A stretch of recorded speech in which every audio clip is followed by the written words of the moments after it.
सकाळची सुरुवात ही छान नवरोबाने बनवलेल्या पोह्यापासून झाली. त्याच्यावरती थोडासा चिवडा घेतला आणि सोबतच मम्मीने बनवलेली तिळाची करंजी.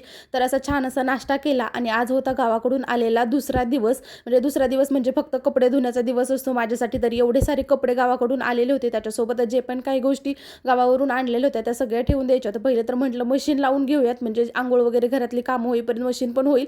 आणि त्याच्यानंतर सगळा फराळ जो आहे तो सासरी आणि माहेरून आलेला दोन्ही फराळ भरून ठेवला.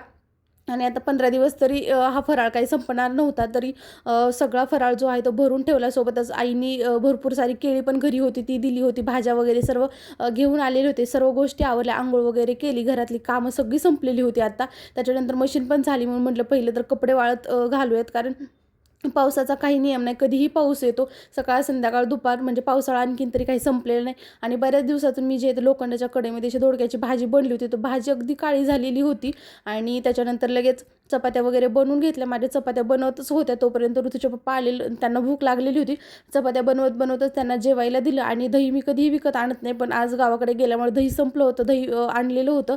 आणि संध्याकाळी मात्र फराळ करत ऋतूचा अभ्यास घेतला. आणि ऋतूचे पप्पा संध्याकाळी बाहेर गेले होते, त्यामुळे त्यांनी सांगितलं की स्वयंपाक वगैरे काही करू नको, आज मी सगळ्यांसाठी जो आहे तो बाहेरून पिझ्झा वगैरे घेऊन येतो. आणि मी मात्र खुश होते, कारण मला संध्याकाळचा स्वयंपाकाचं टेन्शन नव्हतं. आणि असा संपवला आजचा दिवस.